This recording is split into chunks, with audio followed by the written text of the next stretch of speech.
All right, guys, what you're about to listen to is part two of our live stream that we had last Thursday. Here in part two, we dive into some more international play. We do a lot of talk about Team USA, what a week has been to be an American soccer fan here. We dive into some Euro predictions, some Copa America predictions. So this is everything you need for international soccer play. Stay tuned, and I hope you guys enjoy. DOOP on as always. Let's talk about, I want to give it, so the next 10 minutes I want to give to you guys. Because I know Sunday was very special, and I can only imagine as a fan what it felt to be an American soccer fan on Sunday night. The way you guys came back and beat Mexico. We'll get to the ending of the game because that was disgusting as well. I wanted to go to bed. No, wait. I wanted to go to bed. But Stayed up. I made a poor choice. I made a great choice, but also a poor choice. The significance of Sunday for Team USA is humongous. Tim, you always are. You never shy away from putting, your emotions on your sleeve. That's why we love you. What did Sunday mean to you, my man? To be honest, I still have trouble kind of processing it, and I can do it a little bit of a better job now that I've rewatched some instances of the game. But going through it, it's anytime your national team plays in a game of significance, it's an experience. And I think everyone can relate to that, no matter what nation you support. If you're watching a soccer game on any level, like you're into it, you're up for it, like especially a final, especially against your biggest rival. Like I was already up for it. I woke up that morning and why is the game start at 9:30? Like why 9:30 at night? Like I have to wait that long? Wait 12 hours until the game starts. And then the way that the game goes, you get scored on in the first minute. 10 seconds. Mark McKenzie makes a bad mistake. It's like it's double hurt because now people are gonna shit on the Union a little bit because he's made in Philly and this and that. Mexico go up. They almost go up 2-0 if not for VAR calling that offside correctly. If that goal had stood, that game was over. US were probably losing that game 3-4-0. And the fact that the U.S. then went back a minute later, won a corner, and scored on the corner, crazy. Then all the things that happened in the match, the tactical changes that Berhalter sort of makes didn't work at first, as you saw the second goal go in for Mexico. But then again, this team didn't quit. They came back and scored. And, yeah, you go into extra time, you see what happened there, the craziness, the penalties that probably shouldn't have been penalties, U.S. converting theirs, Mexico not. Horvath? And Horvath, man. So many things. I always forget one part of it each time I think about it because there are so many different things that happen. Mexico's coach Tata Martino getting a red card for touching the ref during VAR. The game, I saw that. Climbing over the broadcast booth. All of these things happen in one game, and it's crazy. I'm gonna let other people talk about it now. There's so much.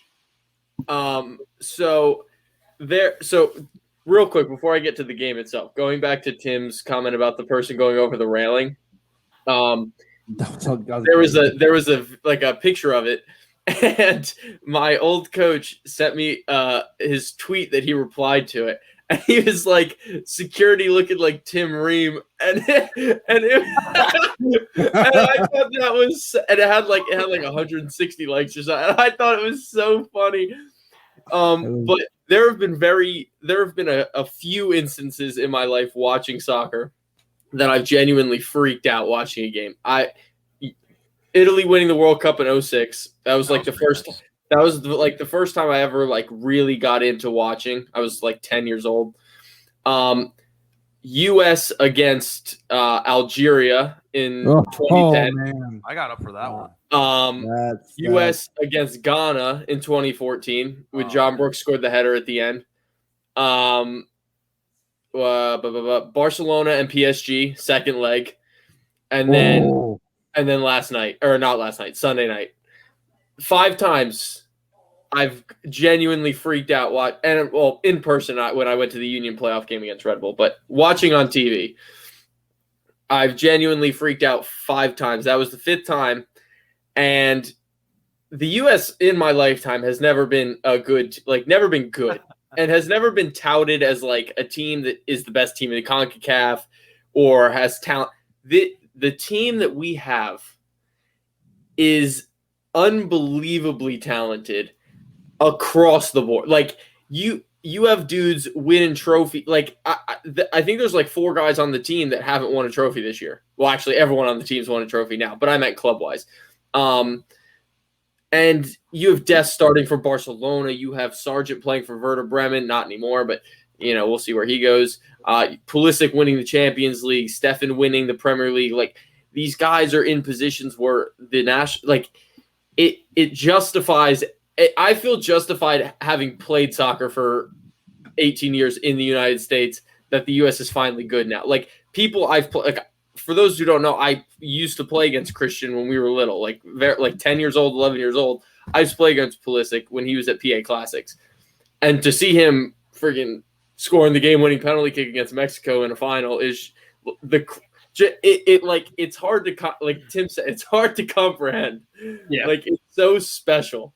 And I'm just very, very excited to see what this team can do Gold Cup wise, qualifying wise, and then World Cup 2022, man. And also, if that game had gone to penalty kicks, I might not be here like to record this. Just so you guys know, I don't think my heart could have taken that. Justin, what I want to ask you, man, where does this game rank all time in the U.S. as far as importance? So that's a very good question. I'm gonna say I think it's a top 5 moment, but for me, I think it might be closer to 5.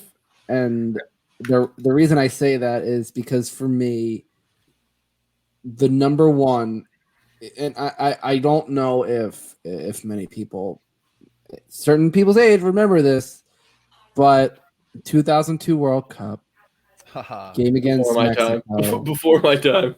I mean, that run, that team was exactly like this team, a motley crew of mostly young players mixed with some older guys. And my God, that run, I mean, they were so close. I mean, just to think that how they could have been in a World Cup semifinal. Like, I mean, they were this close. It was a rough game, but that game against Mexico was unbelievable. It was one of those you just go like, being 9 years old and going, oh my God, like this is amazing. Like this like it is amazing what this team could do. Because I was like, I knew America wasn't world class at soccer, but hey, we're a scrappy group of players. Like I'm sure it was nice seeing that. Number 2 for me definitely is the, I mean, Dos Acero is definitely a big part of this, but for me the iconic image of Gooch staring down Javier Borghetti, and I think I said this to him when he played here, and I said like that growing up, like I had that image, and like listen, I was a striker when I played soccer, but he like that image was like I did that. Like I might not have been the tallest guy, but that was just burned into my head how iconic that image was. Number 3 obviously was the goal against Algeria. I mean, if you listen to the if you listen to the Ian Dark commentary, I have chills right now, and I'm not even listening to go USA. Like I watch it every so often, and I'm just like, it to think about it, like, and think about that team. That team was it's the Benny Feilhabers, the Stu Holdens, the Edson Buttles, a young Josie Altidore, Maurice Ducal should have counted. Damn it. Oh yeah, trust me. That's a whole nother. But like that was very iconic. And I'd say this probably is about 4 or 5. And I think the reason why is because just after everything this team has gone through the last years, especially since the World Cup, it's been a bit of a stretch getting back to everything, and we have all this promising young talent. And trust me, we had a lost generation where you're like, Yeah. man, what could have been with the talent? Where it just felt like you weren't really getting that youth development, and all of a sudden, I mean, Christian Pulisic was the start, and then, bam, Weston McKennie, Tyler Adams, Jorginho Dest, Yunus Musa, Brendan Aronson, Mark McKenzie, Josh Sargent, Daryl DK, Jordan Sebachu. I mean, Anthony Robinson. You keep going. Did you miss Gio Reyna? Gio Reyna, I genuinely think will be the best player on that team. You look at all these players and you just go, like, wow. And although I will say, when Gio scored that goal and they went over to Claudio, I wonder how many people actually knew that they were sitting to U.S. national team royalty. Yeah. Because I mean, I remember Claudio Reyna. Like I feel for people like I would definitely say like Tim and I's age, like it'd be like we would if we saw him, we'd be like, oh yeah, like I know who that is. Like, and then you get probably to Zach. I'm sure guys your age might be like, oh, that's Gio's dad, and it's like, well, See, now I definitely know Claudio Reyna just because I remember in the FIFA 06 game I would play with the US and he was on the team. So I definitely know who he is. True. Yeah, I remember that. By the way, probably the best FIFA game ever made was World Cup 2006. I remember. Unbelievable game. But yeah, I know Claudio Reyna because of that. Like I said, little before my time. I did watch that World Cup. They got knocked out in the group stage. But yeah, that was Germany. That was an ugly. Yeah. But I do remember that World Cup pretty vividly. Yeah, Claudio had a good game against Colombia in that '94 World Cup, if I'm not mistaken. Yeah, that like, I just think back of like all the players, all the iconic. I mean, listen, if you didn't enjoy Gooch and Clint dunking on Charlie, dude, about a lot of things. Yeah, like Clint's the best. Clint's the best pundit I've ever heard in my life. He legitimately they probably pulled him from fishing. I mean, I think he's been basically off the radar since he retired, and I think he was probably fishing somewhere in either Texas or North Carolina. I forget where he retired to, but it's like the man. First of all, that suit jacket was something. And the sunglasses. The Men in Blazers gave that jacket to him. And he just he looked at the way he was, he just didn't care, but it meant for great TV. Oh, and I will say, and I said this to everyone, Gooch with a full head of hair is a bit of a culture shock because I know back in the mid 2000s he had hair, and then for a while he shaved his head, and I mean he shaved his head, and the man had a full curly head of hair. It was a nice head of hair, but I looked at him just like I looked at my dad. I'm like, but Gooch has hair. I'm like, Gooch has hair. I'm like, it's gonna take me a bit to process this. Gooch has hair. Like I can't be seeing this right. PJ, we have no explanation for why that's the only match this week. I know why. It's because Austin is opening their stadium and no one else is playing. That's literally the only reason. They get all the attention because they're opening a stadium and they're the new team. It's definitely weird. It's definitely weird. But then on to your USA point, guys. So obviously Sunday was super emotional. It's something you guys will never forget. But then yesterday, you get a friendly against Costa Rica, and we have two Union players starting. And then, of course, I wish we could show it, but Brendan Aronson has this goal that I am literally just visioning right now in my head. It was absolutely beautiful, and of course, the Union tweeted it out, and they smacked it. I mean. And they added El Sino into the tweet. And they were like, Sino, what did you teach him?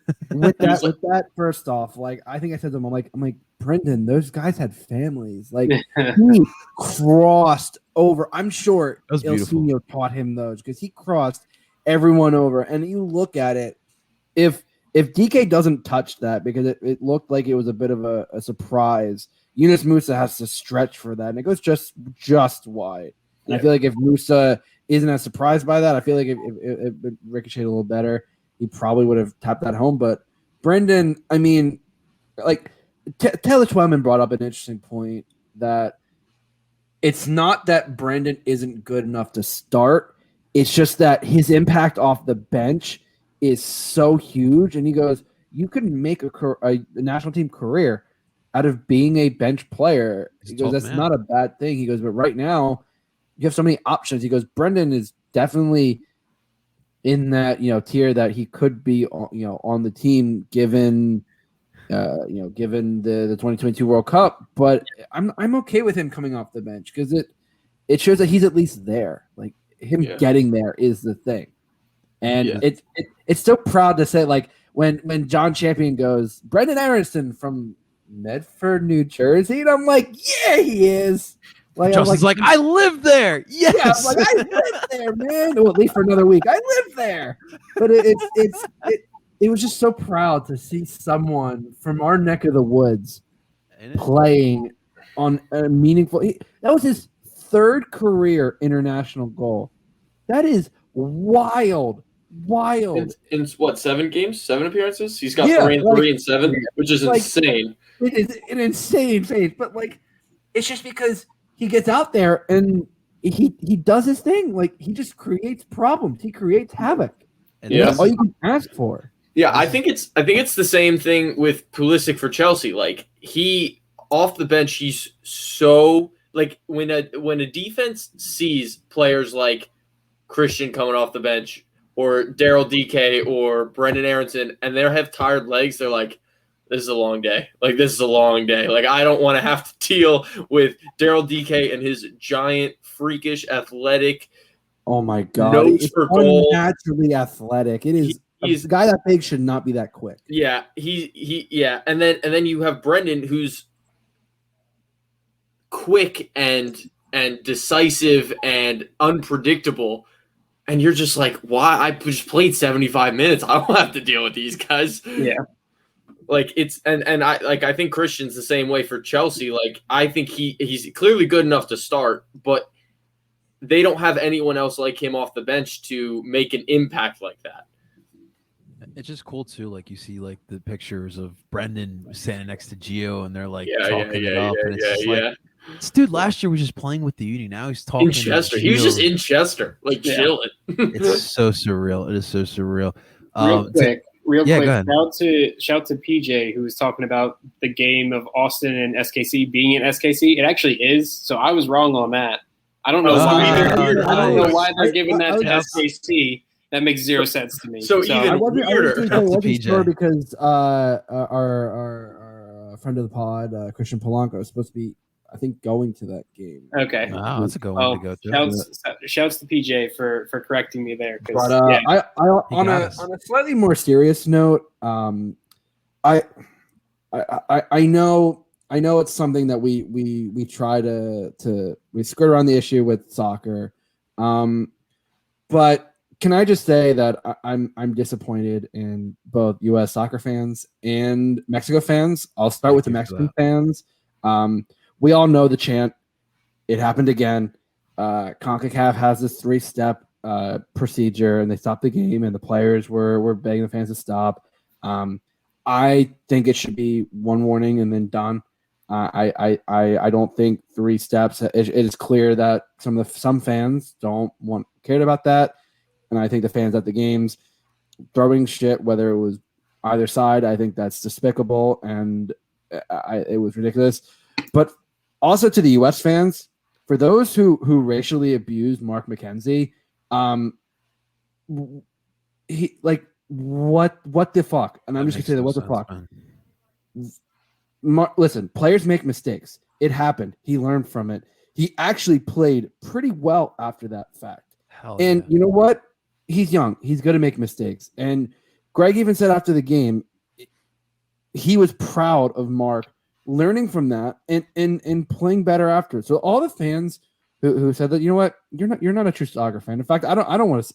I hope you're never a fan again, because you know what, people like you don't deserve to be supporting this team, because clearly you're assholes, and we don't have time for that in this sport. And it's one of the bad parts of the sport that is unfortunate reality, but it's something that should be changed, and I hope will be changed.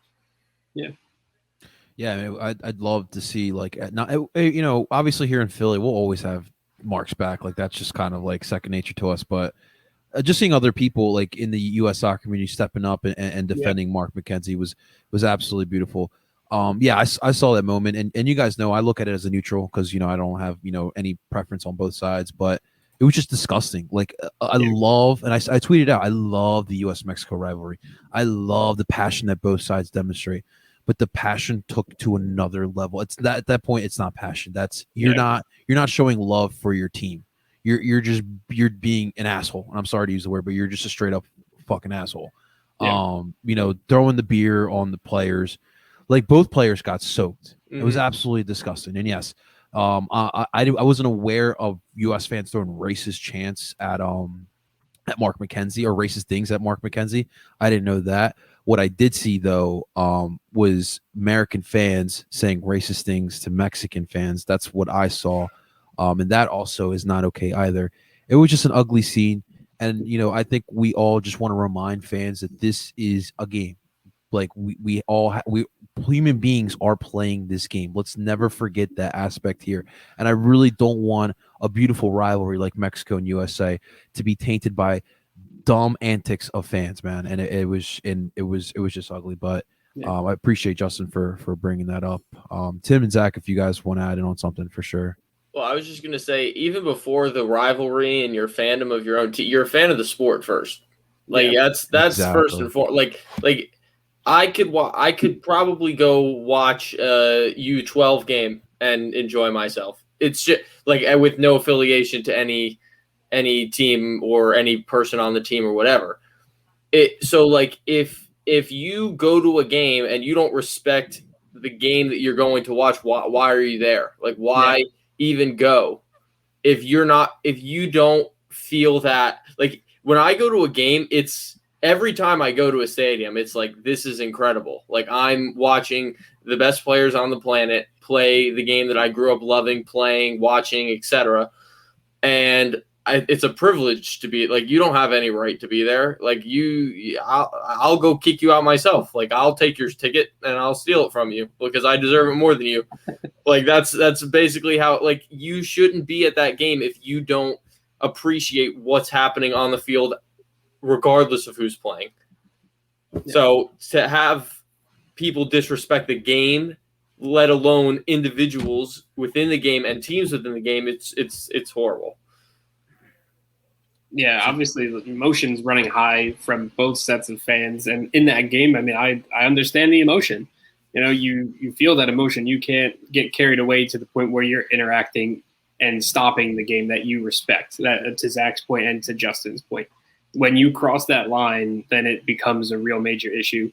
You want to be passionate in the stands, be passionate in the stands, but you can't degrade people. And you can't interfere with what's going on the actual field, because then you have nothing. You have nothing to show for it. Like, oh, your passion got the game suspended for a minute from yelling, an awful chant, or there's now 4 more minutes of extra time because you threw your beer at a person's head.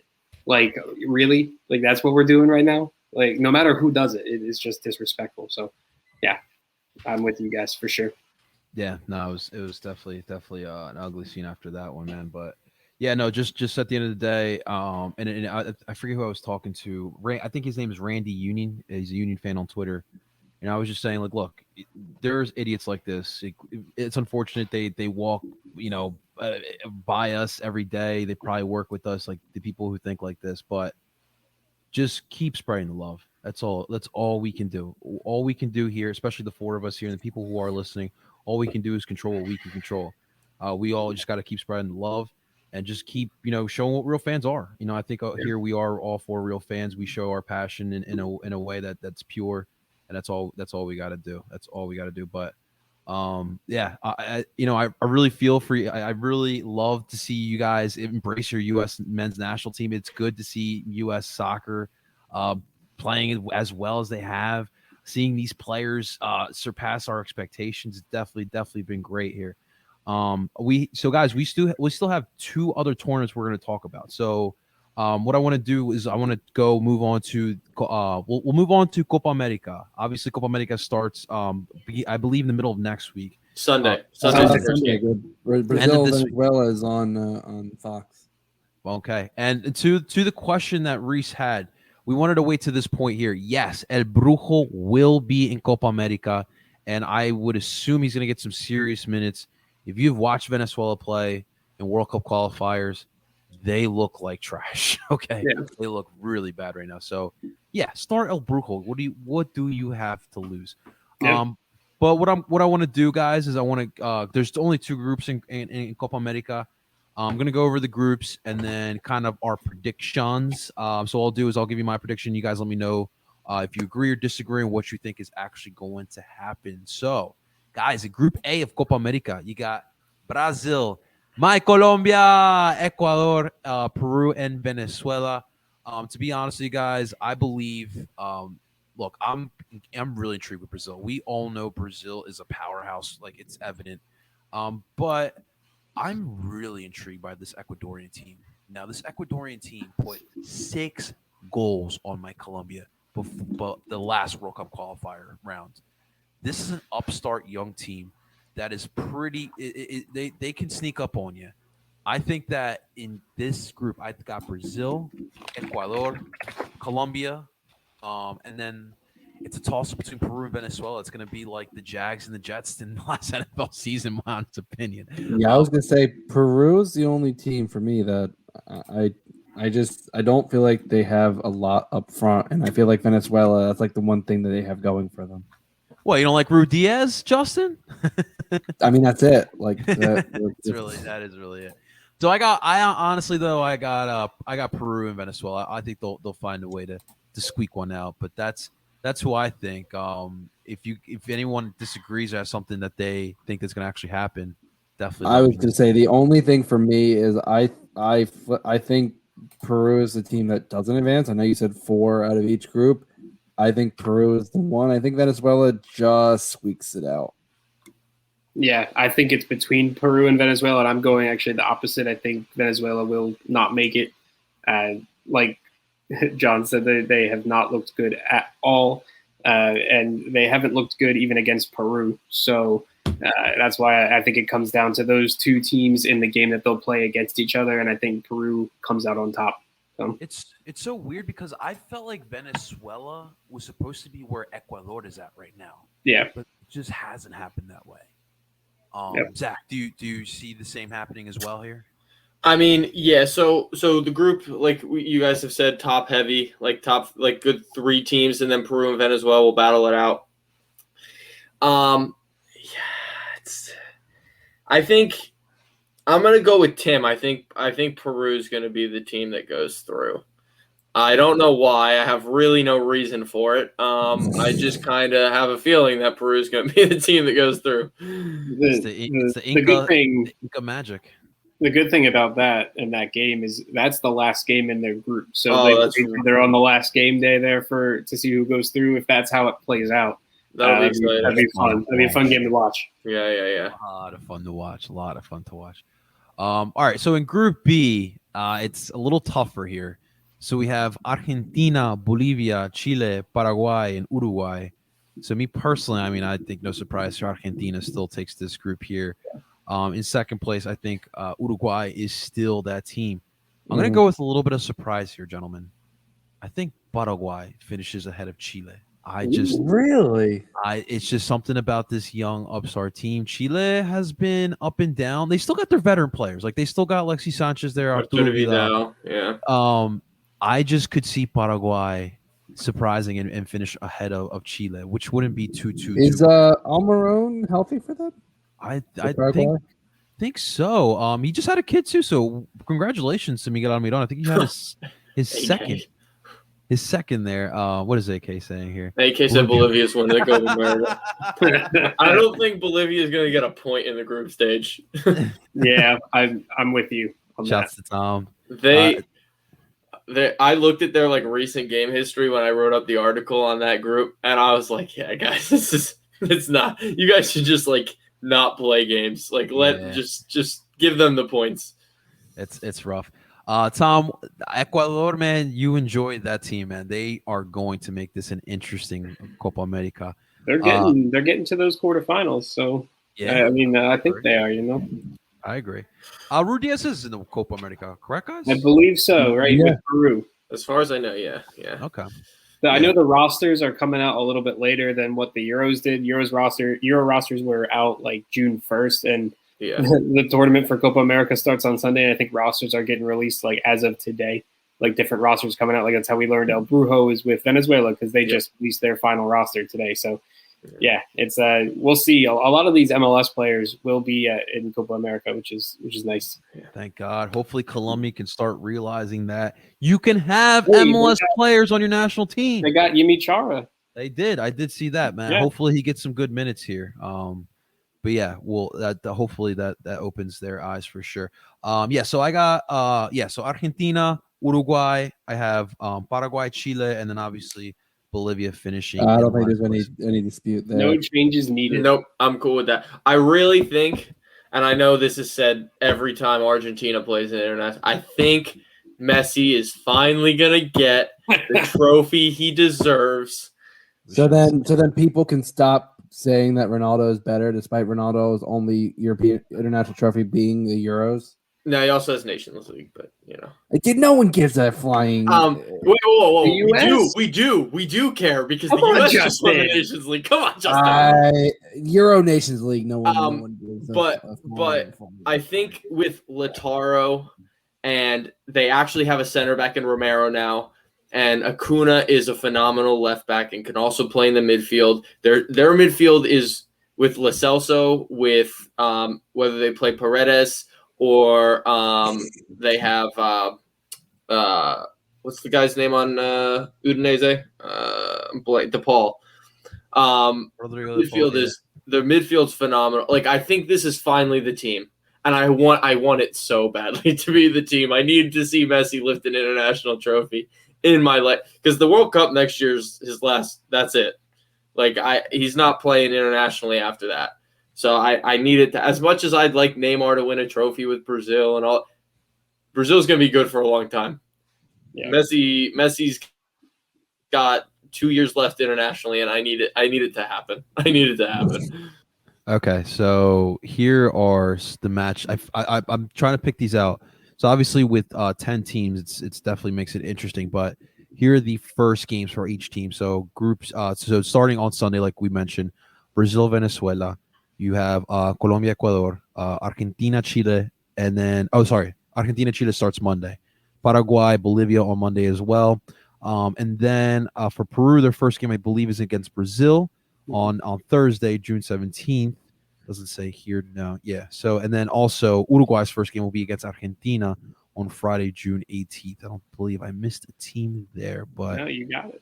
Yeah. So listen, when it comes to Copa America, it's always a lot of fun. It's very for a lot of these South American teams, this is very big. I mean, these types of tournaments are very big, but I love the scenes that you always see. It's going to be different with, Brazil being, and its COVID situation that is. I mean, the rest of the world, the United States, really still suffering from COVID with these vaccines not being out there. But I believe there won't be fans in the stands, correct? For Copa America. I don't know.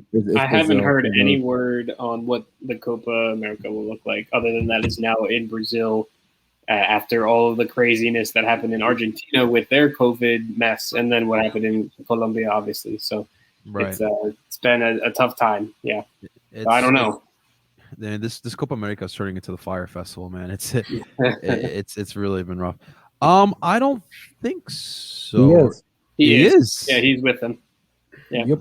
I don't know if that's good. He's with him and El Brujo are going to be the Martinez brothers and try to lead Venezuela to victory. Woohoo! AK Gaming, Godspeed, man. Man, you believe in the teams that finish low in the table, don't you?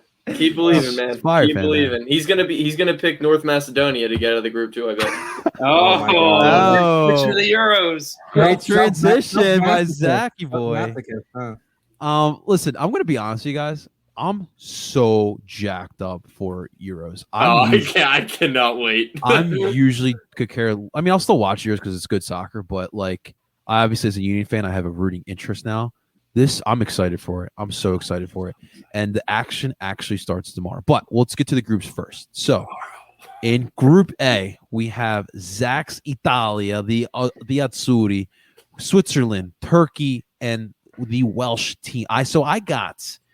So it's interesting because obviously I believe Italy's going to win this group. I don't have any doubts that they will win this group. Second place is really interesting to me. Something about Turkey, something about Wales. I'm gonna go. Gareth Bale's gonna pull one out and he's gonna retire. That's what I believe. So I got Wales, I got Turkey, and then I got the Swiss finishing in last. Let me know what you guys think. I could see that. Wales was definitely going to be my. I have Turkey finishing above Wales, and I think they're a dark horse to go see far them in this tournament. I could see them winning I could definitely see them drawing tomorrow against Italy, and then being in first on goal difference. For the rest of the game, Switzerland's going to be last for me as well. They just are in a great side. They have good players, but not on Turkey. So I remember Yilmaz there, right? They have Yilmaz from Lille. Don't they have I can never pronounce his last name. Kathagalu? Oh, Kahanglu, yeah. In Milan? Yeah. Am I messing it up? Is he on the? I think he should be. They also have Yazici from Liga as well. What about where is this? The Leicester center back. Oh, Sionchu. Yeah. Isn't he Turkish? Yes, he is Turkish. So they have a very decent team. Who else? Let me see if I see any other names that I like. While you're looking up the roster, just to put in perspective what they look like right now, they haven't lost since the new year, and they've been basically just playing. They've been playing some World Cup qualifiers and then some friendlies as well, but they have not lost. They have won or drawn each game they have. So they're a hot team. They have four wins, 2 draws. They have Cengiz Ünder. They have Cengiz Ünder as well from Leicester. He's on Leicester now? Yeah. He was at Roma. Was he at RB in Roma, or was he not? He was definitely at Roma. I remember him on Roma. But yeah, he's on Leicester now. So their team, they have a good team. They have a very good team. Yeah, it's definitely solid. I wouldn't be surprised if they make a run as a dark horse team. Yeah, in the knockouts. It's funny because people have been touting them as a dark horse so much that they're not even a dark horse anymore. Yeah, exactly. They have a legit team. Yeah, it's crazy. Yeah. Very interesting. All right, so in Group B we have Belgium, Denmark, Finland, Russia. This group not as strong, but I think Belgium's still going to win this group. Although their players are definitely getting older, but they're still trying to win something together. And I guess this is their golden era. It's been a golden era for a while. And KDB has joined the squad, so he is there. Nice. Very nice. He got surgery, and he is there. And if I were a betting man, he will be starting the first game for them. Oh, yeah. Wow. I got Russia, and then 3 and 4 is definitely a toss-up. I'll go Finland and Denmark, but that's what I believe Group B will be. Now I think Denmark is another dark horse team in this tournament, and I think that they finished second. Their squad, they have some dudes on it. Yusuf Paulsen and Martin Braithwaite especially. Oh, Eriksson. Yusuf Paulsen is probably one of the most underrated strikers still, in the world. He plays for Leipzig, and in Werner's absence, with Werner there, he had a great season last year, and in Werner's absence, another great season from him. He's forever, right? Yep, they have He's been there for a long time. They have Højbjerg on Spurs, Delaney on Dortmund, Christian Eriksen. Christian Eriksen, the forgotten man at Inter, but still has techers for days. Yeah. And then their back line, Daniel Voss is on Valencia, I believe. Christensen on Chelsea, Vestergaard on Zach. Let me ask you: Ogard doesn't play for Denmark? Odegaard's Norwegian. Oh, okay. Yeah, My bad. Odegaard's Norwegian. My bad. So yeah, if him and Holland start linking up, that's gonna be an issue for a lot of people. Oh, as that's well. dangerous. Yeah. That's gonna be an issue for a lot of people. But Very. and Kasper Schmeichel in net, like they have the guy. Like Denmark's gonna be a good Yeah, it's team. actually a pretty solid team, man. Denmark has lost only twice since 2020.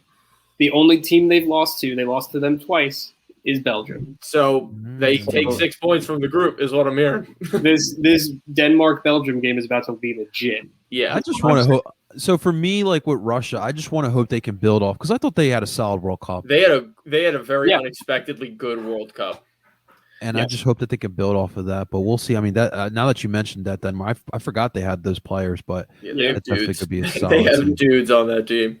I agree that Finland doesn't make it out of the group, but Absolutely I think Denmark finishes second. And for those who don't know, it's the top 2 teams from each group, and then the best 4 third-place teams also qualify. So it's points, and then goal difference, and then goals, 4 goals against, stuff like that. Yeah, all that. Right. Yeah, Right. all that All that nonsense. nonsense. Yeah, Hey. exactly. All that. Know that, yeah. But yeah, so it's gonna be. There's going to be some third-place teams, especially when we get over to that cheeky Group F. That's going to be Yes. very interesting. Let's get to Group C here, where it's. I mean, this is Netherlands' group to kind of lose essentially. Yeah. So you got, I believe, Netherlands will finish in first. You also got Austria, North Macedonia, and Ukraine. Now, out of these 3 teams, the only player I know is Elif Elmas from Napoli. So You know David Alaba on Austria? Yeah. I know. Wait, He plays for Bayern. that sounds. Well, Yeah, that now sounds the so other familiar. And Sabitzer's on dude, Austria's good too. God. All right. Well, I was gonna go Macedonia, Austria, and Ukraine, but I guess you're gonna go I'm gonna Netherlands. go. I would Austria. say Austria, Ukraine, North Macedonia. Really? Who's on Ukraine now? What, they got Shevchenko coming back out? No, Well, God, they have- no, God. I wish, man. That I didn't. I think loved- Shevchenko I loved was him a- too. Yeah. Who, They he have was a crazy good player, but yeah, I don't know. Yeah. Oh, they got the Man City boy, right? What's his name? Zinchenko. I But forget. other than that, like the Ukraine roster doesn't really impress me that much. They have a the couple North guys. Macedonian roster really impresses you. No, North Macedonia is finishing last. We already went over this. They No, beat Germany in a Elmas. World Cup qualifier, though. They did. North Macedonia did beat Germany in a game one And time. Elmas, which I means trust. Any they given day. automatically win the Euros now. Any given day. Any Elmas given is gonna day. go off, man. But yeah, I think it's gonna go Austria, Ukraine, obviously Netherlands at the top, but then Austria, Ukraine. The Deutsch better come back, man. They better come back. Tim, what do you think in this group? I'm with you guys. This group. When I was doing the article for it, not that you put too much whatever you want to put into it into the FIFA rankings, but this is the group where all 4 teams are sort of around each other. So honestly, anything can happen, but yeah, it should be the Netherlands on top. And then I'm with you guys with Ukraine and Austria being the 2 other teams. Wherever they finish, either second or third, I couldn't really tell you. Like it kind of depends on the game that they play against each other, to be honest. All right, let's go North Macedonia. All right, Group D. This is going to be interesting only because there's a World Cup rematch that I can't wait to watch. We got Croatia, Czech Republic, England, and Scotland. Wow. This is definitely tough, but I'm going to go England, Croatia, Scotland, and Czech. Yeah. Yeah, That is the order. Okay. What's super interesting too is the England-Scotland rivalry is obviously being overlooked because of England-Croatia. But England-Scotland's a huge rivalry. Yes, I remember that. Yes. And I mean, Scotland's team, if you read my article, excites me a lot. Like I really like their team a lot. They have a midfield like a British trio style play. Yeah, and they're young. They have Billy Gilmore, John McGinn, who I probably have like too much love for, but I really like John McGinn. And then Scott McSauce McTominay holding down the fort. Messi. Sure, whatever. However you want to name him. But then they also have like Che Adams up top, who had a quietly good year for Southampton. They also have Andy Robertson. I was going to say, Andy Robertson. Yeah, that was Liverpool boy. the final. That was the final point of the article. Was you can't forget about Andy Robertson swinging in balls from the left side because your best players are outside backs. Yeah. But Zach, Finley's not playing for Scotland, right? Finley is not on the roster. No, he did not. He did not get the call up. Their back line's good too. Kieran Tierney's there. Liam Cooper from Leeds. They're going to be an exciting team. The midfield is what excites me the most, though. I'm excited to see if they go with Gilmore, McGinn, and McTominay, which I can't imagine they don't. Yeah. It'll be a very fun team to watch, I think, in the tournament, and I would love to see them go through as one of the third place teams. Yeah, this group's pretty good. Now that I think about that, it's pretty good. And hey, is it coming home? Well, I guess we'll have to wait and find out. It's been coming home for 4 years. So Liam can only hope. Liam was too quick with the first article we posted on the Euros. They weren't even in the article. Quote tweeted it saying it's coming home, and I was like, Liam, they're not even there. They're not even in that group. It's in part two. Oh man, I love him. All right, we love Liam. We love Liam. Hopefully England does something for Liam for sure. All right, Group E, guys. We got Poland, Slovakia, Spain, and Sweden. I'm gonna go Spain, Poland, Slovakia, Sweden. Wait, Ibra's not playing, right? Ibra got injured. No, he got injured. He's not on the roster, which is so disappointing. I was gonna say if Ibra was in, I was actually gonna pull a Spain, Sweden, Poland. I'm still going Spain, Sweden, Poland. Really? It's still one of those. After you get past Spain, like Poland is very heavy reliant on Lewandowski, and they don't create a lot of chances either. So and he doesn't create a lot of his own chances, which is like the main problem with Poland is that like if they're not putting balls in the box for him, he can't score them. So they really struggle creatively, which is why I think Sweden has Alexander Isak, who had a great year for Betis, I believe he's on in Spain. And then they have the likes of Emil Forsberg, Robin Kaisan as well is great. Eichdahl's still playing somehow. He's been there forever. And the back line, Grankvist again, also still playing. He's got to be like 44 at this point, but he's going to take their penalty kicks because he always does. Oh, he's Sociedad. Okay, my mistake. AK, thank you for the correction. But yeah, dude. I think Sweden's gonna be a good team. I'm so sad Ibra's not there, but I think Sweden's gonna be a good team. Yeah. All right, and that leaves us with the final group, the group of death, and the group that all Union fans will keep their eye on. We got France, Germany, Hungary, and Portugal.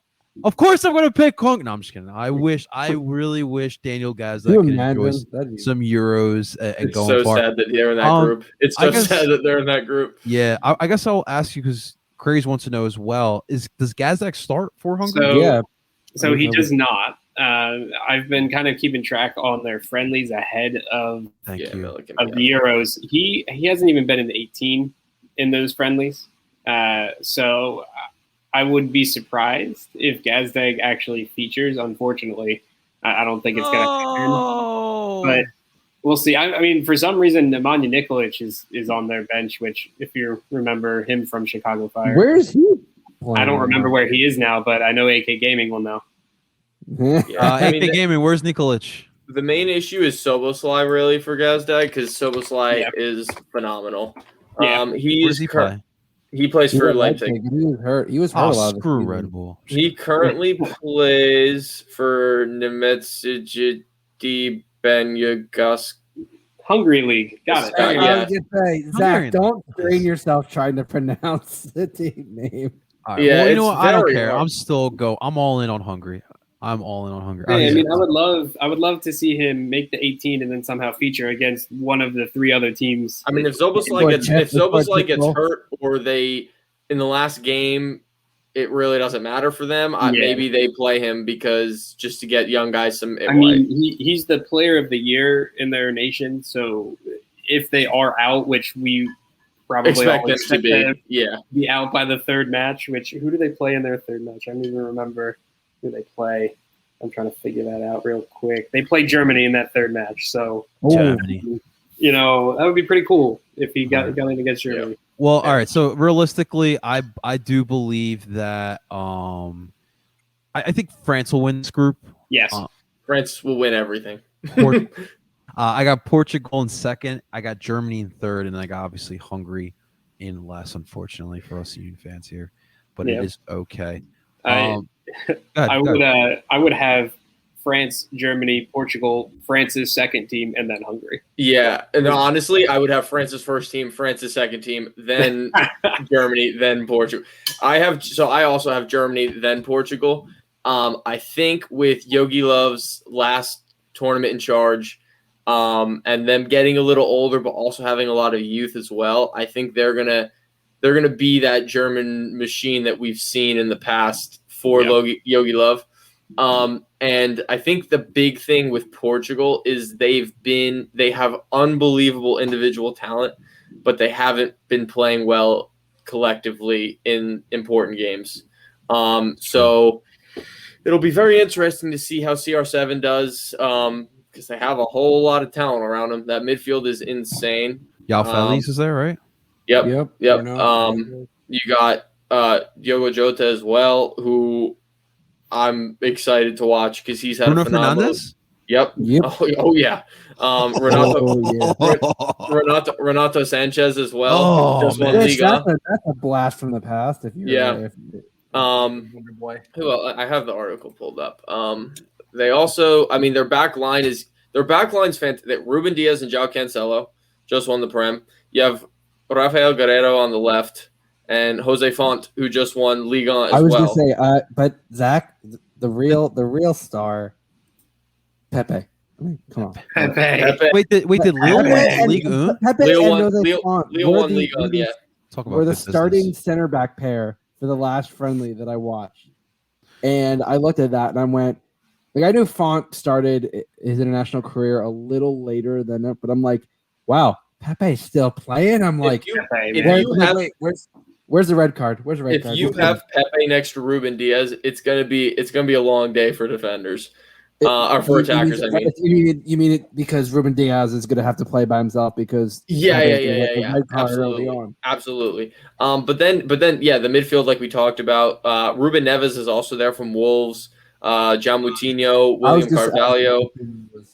And then up top you have Rafa, Pedro Goncalves from Sporting, Goncalo Guedes.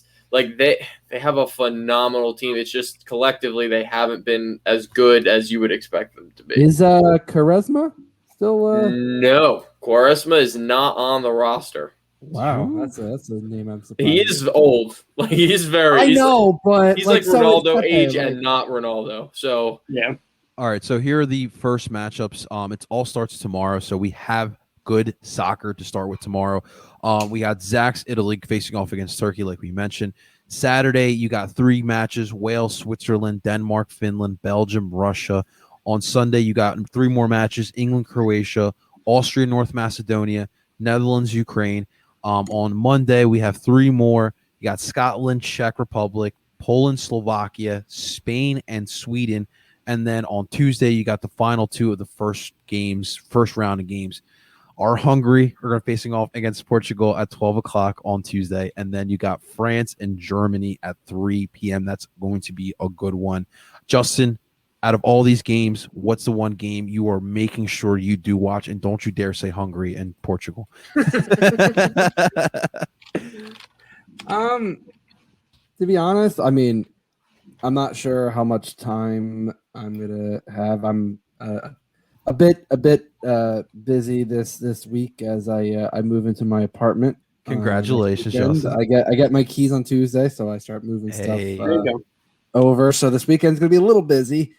I'm gonna try to watch the Turkey-Italy game tomorrow because that's before before stuff gets crazy for me tomorrow. So I'll try to settle in, watch a little bit of that game.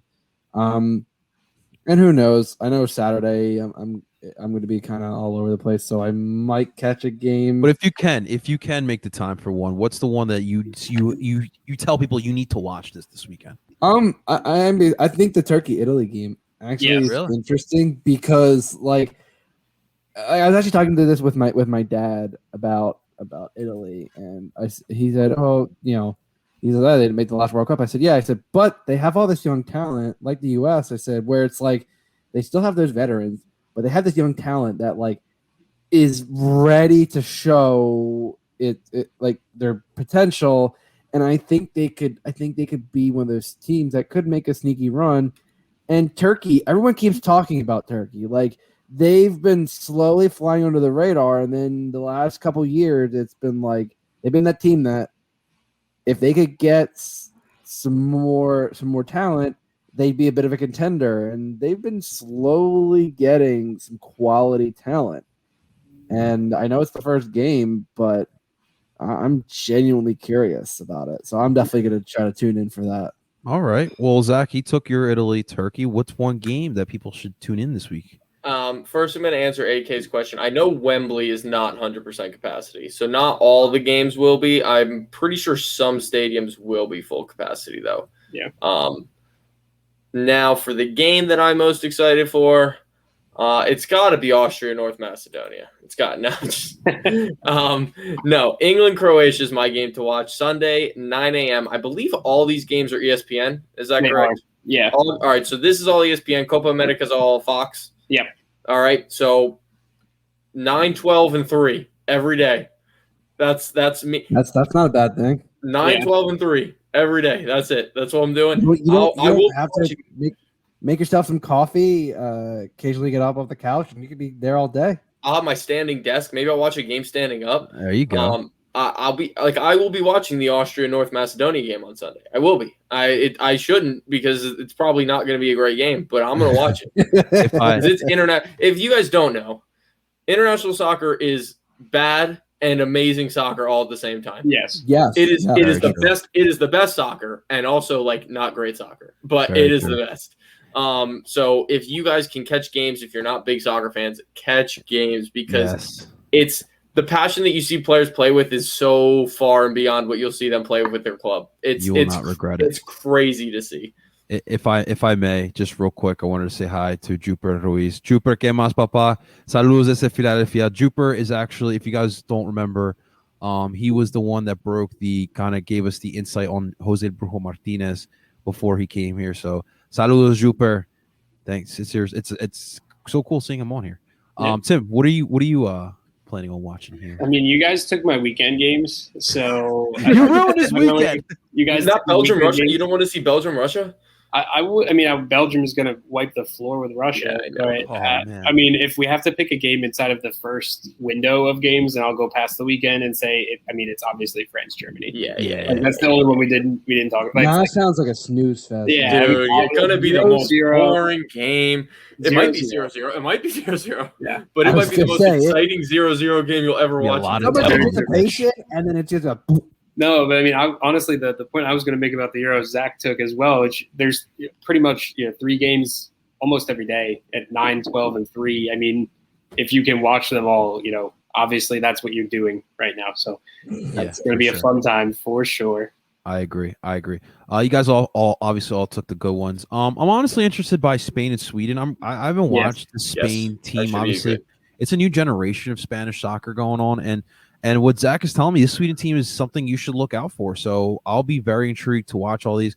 But of course, I'm making an emphasis of watching Hungary and Portugal and hoping that Gazdag makes an appearance. So that's what I'll be doing for sure. Guys, a lot of soccer going on. So make sure you guys do check on in. I want to remind everyone, please, to make sure to stay tuned to Philly Sports Network with the website. Tim and Zach have been killing it with the writing. They're keeping you guys on par with what's going on. So especially with the Euros, with Copa America, and coming soon Gold Cup as well.